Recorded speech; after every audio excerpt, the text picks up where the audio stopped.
안녕하십니까. 부산대학교 병원 외과의 강태우 교수입니다. 전체 유방암 환자 중에서 유전자 돌연 변이가 발견되는 경우는 약 15% 정도라고 확인되고 있습니다. 그리고 유전자 변이가 확인되었을 경우에 유방암 발병률은 40에서 60% 정도까지 생기고 있습니다.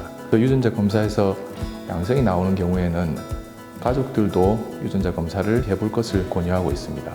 진단이 되었을 경우에는 45세 이후에 폐경이 다가오면은 개인적으로 의심되는 난소의 병변이 있을 때 예방적인 난소 절제와 필요하면 유방 절제도 같이 고려해 볼 수가 있습니다. 유방암은 크게 호르몬 수용체 양성 유방암과 혈투 양성 유방암 그리고 삼중 음성 유방암으로 크게 세 가지로 분류할 수가 있습니다.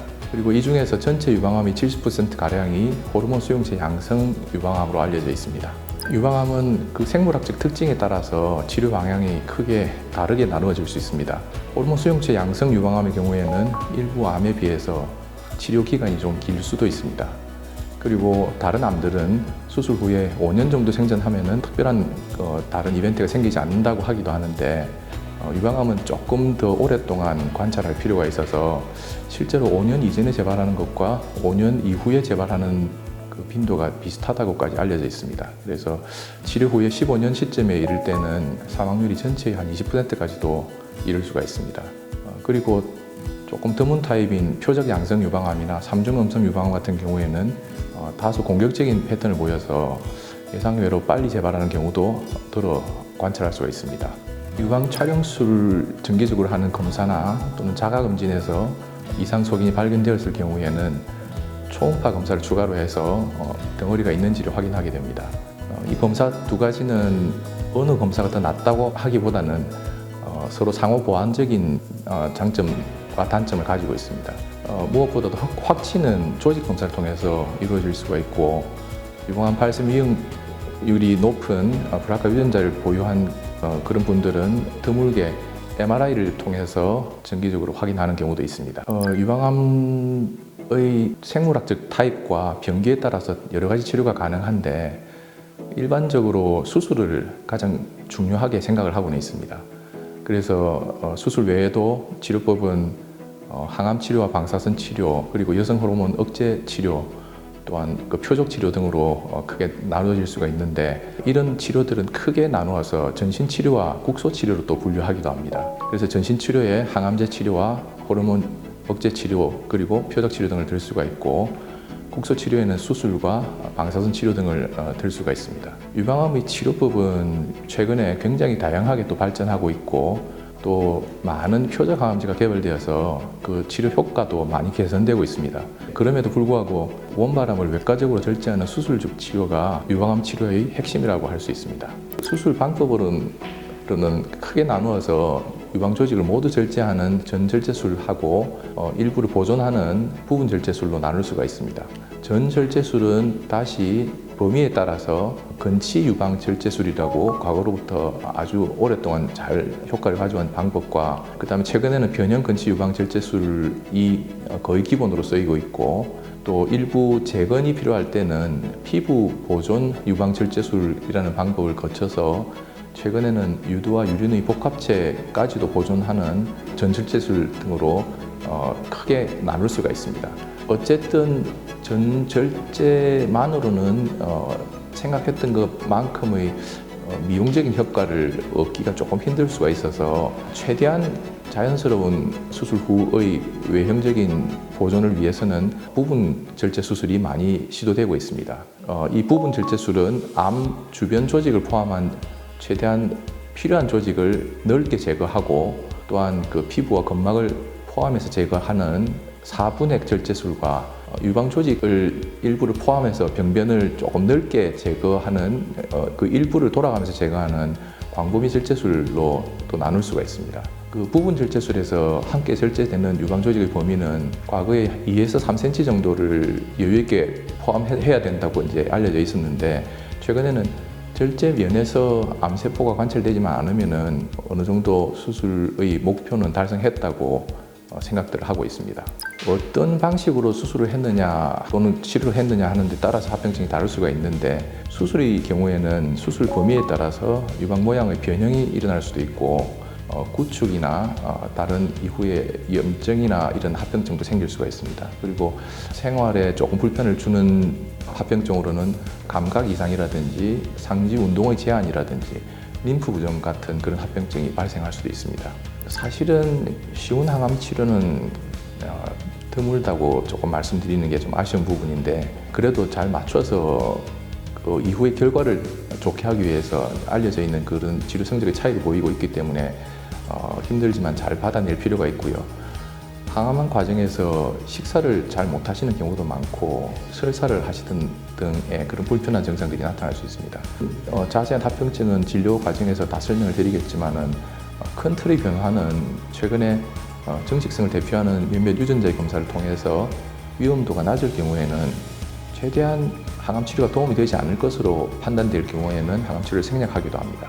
그래도 아직까지는 삼중 음성이나 표적 양성의 경우에는 항암이 도움이 되는 경우들이 많기 때문에 힘들지만 권하는 경우가 많고, 또 최근에는 수술 전에 이런 선행항암을 시도해서 반응 정도를 평가해서 나중에 예후를 예측하기도 합니다.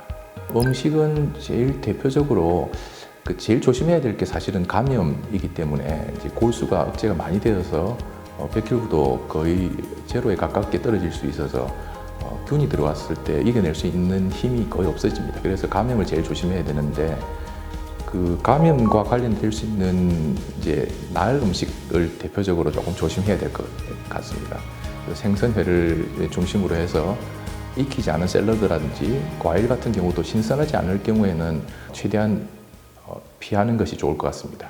음식 섭취가 사실은 제일 중요한 게 유방암의 재발을 막아주거나 치료에 도움을 준다고 사실 생각하지는 않습니다. 그러니까 치료에 도움이 되는 것은 정해져 있는 그 치료 과정을 잘 따라가는 게 중요하고, 이러한 음식들을 그래도 중요하게 생각해야 될 필요가 있는 게, 치료 과정도 힘들었지만 이후에 그런 생활들에 있어서 제일 도움이 되는 거는 가장 건강한 상태로 몸을 만들어주는 게 도움이 될 거라고 생각하고 있습니다. 그래서 사실은 특별하게 음식을 제한하는 것보다는 체지방 지수를 이제 계산했을 때 대개는 과체중인 경우가 많기 때문에 그런 경우에는 최대한 음식을 줄이고 또 운동을 많이 하셔서 혈액순환 개선에도 도움이 되게 만들고 하는 그런 상식적인 선에서의 건강한 습관을 이제 신경을 쓰는 것이 도움이 될 것 같습니다. 유방암의 조기 발견을 위해서는 보통 30세 이후에는 이제 자가검진을 습관화하는 게 일단은 도움이 되고요. 제일 기본적으로. 그리고 35세 이후에는 2년 간격으로 의사의 진찰을 받아주는 것도 좋고요. 40세 이후에는 우리나라에서도 정기적으로 암 검진에 포함해 있는 그런 유방 촬영을 기준으로 해서 1, 2년 사이 간격으로 해서 필요할 때는 진료를 받고 주기에 따라서 검사를 해 나가는 게 좋습니다. 일단은 생활 속에서 제일 간단하게 하고 비용도 들지 않고 시간도 따로 필요 없는 그렇게 자가검진이라고 할 수가 있는데요. 거울을 보면서 일단은 형태와 그 윤곽 등을 먼저 관찰한 다음에 빠뜨리지 않고 돌아가면서 비누칠을 해서 멍울이 만져지는지 확인하는 것을 이제 자가검진이라고 합니다. 그렇게 어려운 방법은 아닙니다.